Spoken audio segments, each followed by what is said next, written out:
Beyrouth et la culpabilité israélienne dans la catastrophe. Le correspondant de l'Asian Times au Moyen-Orient a consulté plusieurs sources libanaises, dont un responsable du renseignement, et offre de nombreuses informations confirmant mon rapport initial selon lequel Israël a bombardé un dépôt d'armes du Hezbollah dans le port de Beyrouth. Une grande partie des informations contenues dans son article aborde des points clés soulevés par des sceptiques qui ne sont pas d'accord avec mon évaluation. Une source liée au Hezbollah explique pourquoi ni Israël ni le Hezbollah ne confirmeraient publiquement la vraie nature des événements qui se sont produits.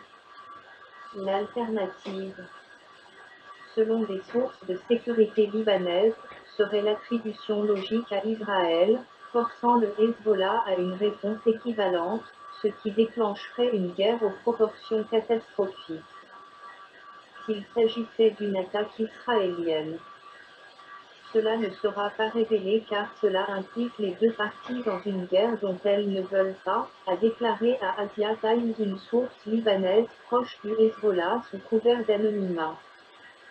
D'autres sceptiques affirment que l'emplacement du port dans un quartier chrétien empêcherait le Hezbollah d'y maintenir une installation d'armes. Ils notent également une remarque que j'ai faite dans mon message initial, à savoir que Trump disait, pour une fois, la vérité, lorsqu'il a annoncé après un briefing militaire de haut niveau que la catastrophe de Beyrouth était une terrible attaque. Au Liban, il ne se passe rien dans les endroits sensibles, l'aéroport, les frontières, le port maritime, qui ne soit lié au conflit entre le Hezbollah et Israël, a déclaré à Asia Times une ancienne source de renseignement militaire libanais de haut rang. L'explosion, a-t-il estimé, n'était pas un accident. Et Trump, a-t-il dit, est manifestement incapable de garder un secret. L'affirmation selon laquelle l'explosion initiale a été causée par des feux d'artifice est répandue dans les médias mondiaux et parmi d'autres cherchant à réfuter le scénario Hezbollah-Israël. Cette source réfute cela et affirme également que la chaîne d'événements catastrophiques a commencé par une explosion d'armes militaires. Pourtant, le scénario des feux d'artifice est accueilli avec un scepticisme intense, étant donné les dangers évidents qu'un tel stockage rapproché présenterait. Je ne pense pas qu'il y ait eu cette quantité de nitrate d'ammonium dans le port de Beyrouth, ni qu'il y avait un dépôt de feux d'artifice, a déclaré l'expert en explosifs Emilio Koch au quotidien italien Corriere. Lorsque le nitrate d'ammonium explose, il génère un nuage jaune indubitable. Au lieu de cela, à partir des vidéos de l'explosion, en plus de la sphère blanche qui peut être due en expansion, qui est la condensation de l'air marin, vous pouvez clairement voir une colonne orange brille tendant au rouge vif, typique de la participation au lithium. Le lithium métal est un propulseur pour les missiles militaires, donc je pense qu'il y avait des armements là-bas. Cela ressemble à une explosion d'un entrepôt d'armement, a déclaré Koch. Un spécialiste américain des armes militaires soutient que l'explosion initiale était un acte délibéré de sabotage. Encore une fois, cela concorde avec mon rapport initial. Un expert américain en explosifs militaires qui a travaillé en étroite collaboration avec l'armée libanaise a déclaré à Asia Times sous couvert d'anonymat que selon ses contacts parmi les forces armées libanaises, l'explosion était un acte de sabotage contre le hangar, qui ne contenait pas seulement de l'ammonium nitrate, mais aussi des missiles à courte portée, prétendument saisis.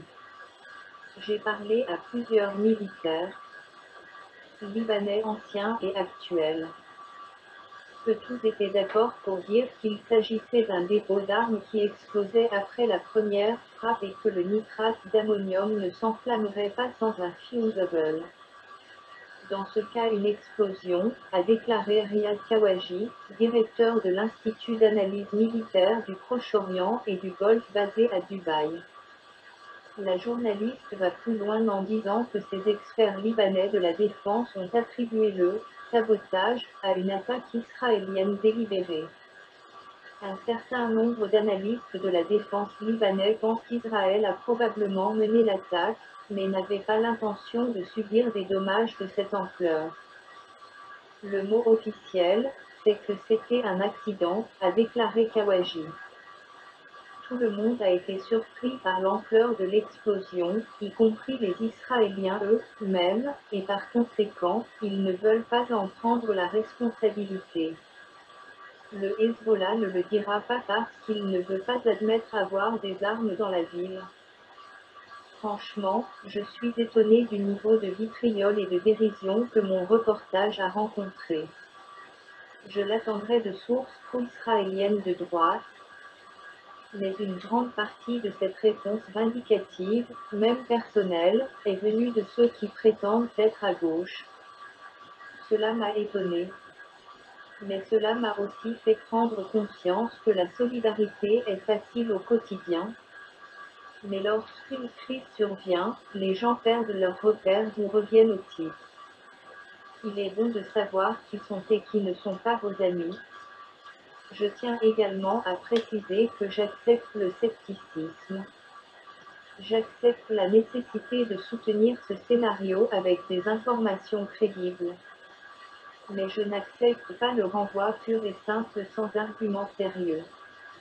Et c'est ce que proposent la plupart des sceptiques.